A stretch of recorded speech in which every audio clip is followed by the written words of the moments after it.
In the summer of 1916, the Western Front had already become something far worse than a battlefield. It was no longer about movement, strategy, or victory. It happened now, not as a hero, not as a trained veteran, but as a replacement, someone who is expected to fill a gap left by someone who is already going. Before you even see the enemy, before you fire a single shot, your fate has already been there is a 64% chance that those are not distant odds.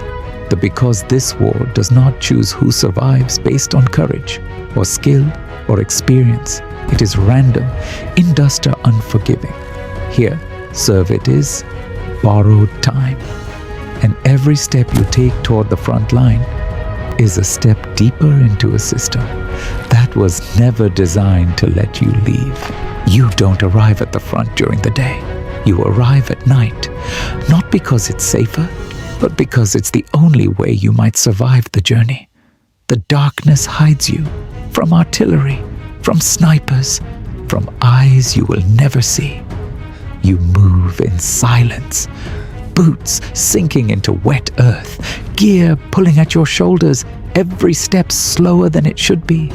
Someone leads you forward, because without a guide, you would get lost.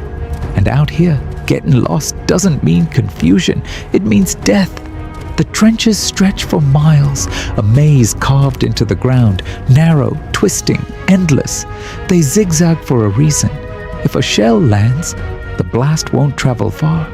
That design might save your life or delay your death. You pass wooden signs nailed into the mud. Oxford Street, Piccadilly, names from home, familiar, comforting at first, until you realize the truth. They didn't name them to remind you of home. They named them so you wouldn't disappear in the dark. You keep walking, deeper, further away from everything you knew, and with every step, the war becomes more real, not as an idea, not as a story, but as a place you have just entered and may never leave. You start to notice something before you understand anything else. It's not the noise, not the mud, not even the fear. It's the faces. The men around you don't look afraid. They don't look brave either. They look empty. You try to read them, to find something familiar, a reaction, a warning, anything. But there's nothing there. No panic, no urgency, no emotion, just silence. Behind the eyes, at first you think it's discipline, that they've trained themselves to stay calm. But the longer you watch, the more you realize this isn't control. It's something else, something that happens when the mind has seen too much for too long. They've already been here, days, weeks, maybe months, and whatever they were before is gone. You catch the gaze of one soldier. For a moment, your eyes meet, and in that moment, you understand something no one needed to explain.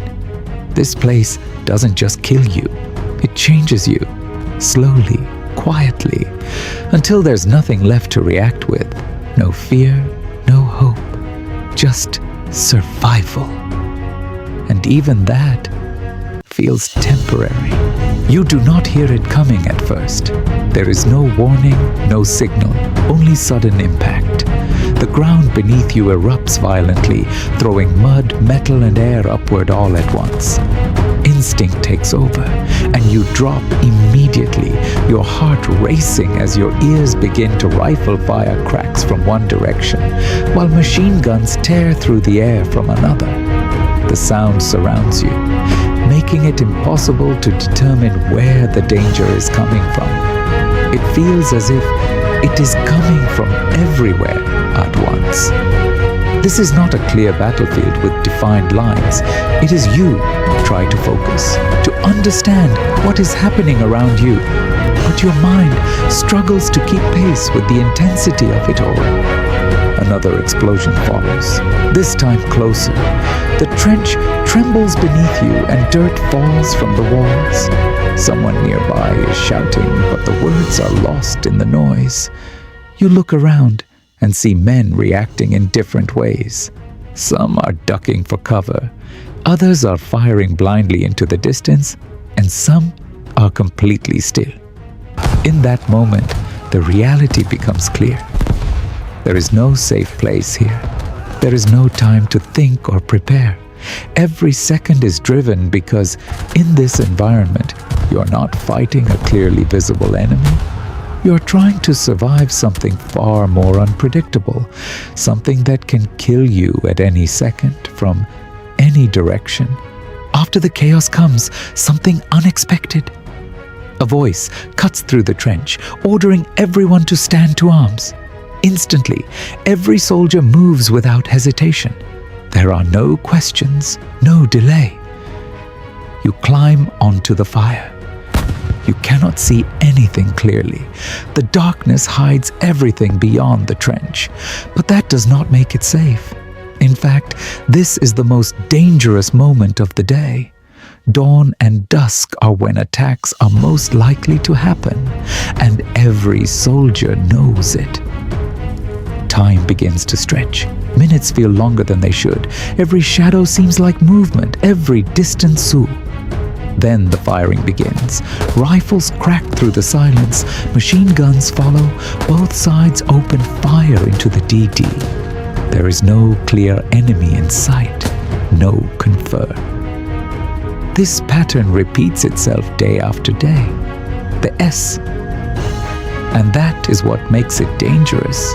Because the moment this routine feels ordinary, after the firing dies down, the day settles into something quieter, but no less difficult. Survival here is not only about avoiding bullets or shells. It is about enduring the conditions that surround you every hour. Food arrives, if it arrives at all. You're given tinned meat, known as bully beef, and hard biscuits that are often too tough to bite without effort. Sometimes there is stew, but it is usually cold. Heating anything at the front line is unreliable and often impossible. You eat anyway, not because it tastes good, but because your body needs it. Tea is distributed as, along with the food, you receive a small ration of rum. It is not much, but it matters. It warms you slightly and steadies your nerves, if only for a moment. In a place like this, even the smallest relief becomes significant. As the day continues, you begin to notice the trench itself more closely. It is not just a defensive structure. It is something you live inside. The ground beneath you is constantly wet. Mud clings to your boots and never fully dries.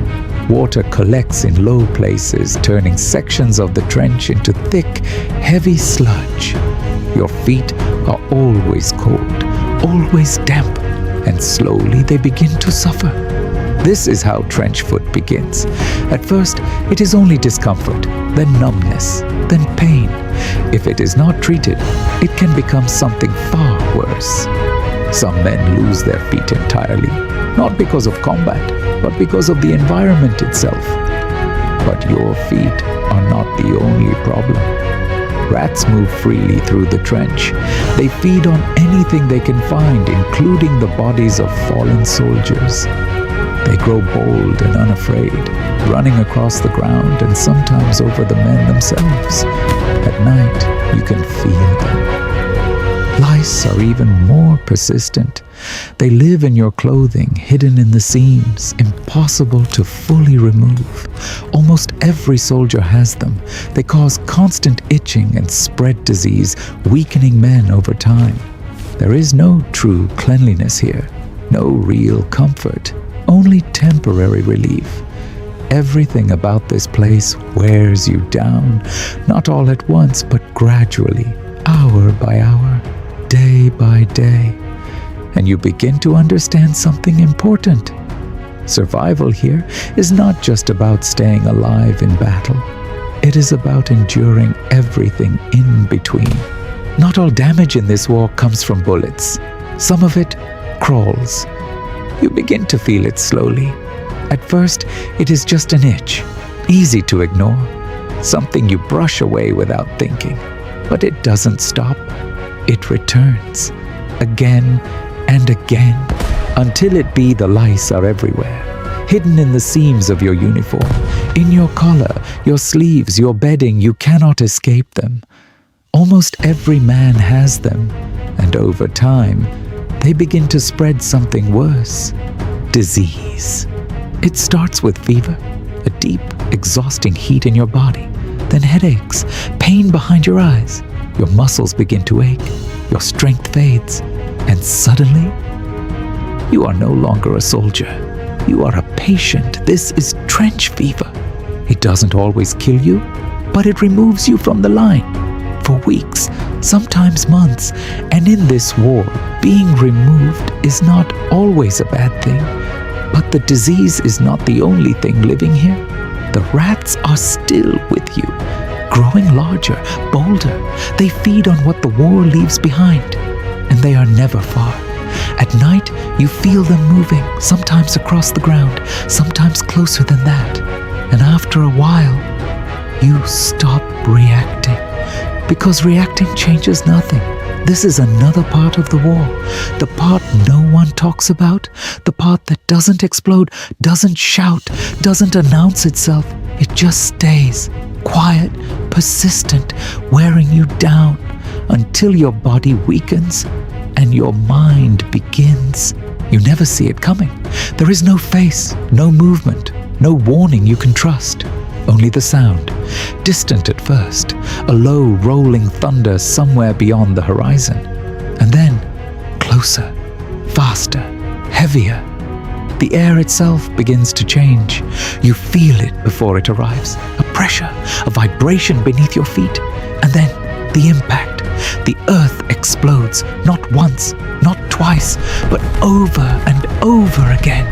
Shells falling faster than you can count, 50, 60, every minute.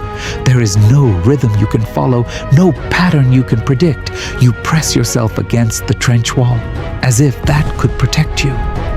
Mud rains down from above, wood cracks, the trench shakes, and somewhere nearby, someone disappears. Not falls, don't scream, just gone.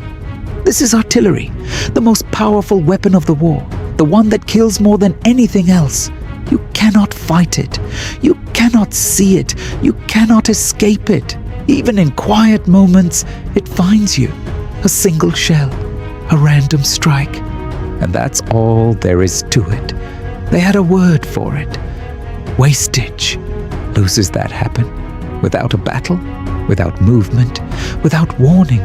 Men dying simply because they were there. Because they were standing. Because the shell chose them. You begin to understand something now. This war is not about facing an enemy. It is about surviving a force that does not aim, does not hesitate, does not care. And the worst part is that it never truly stops. Even when the sky is silent, you are still waiting for it.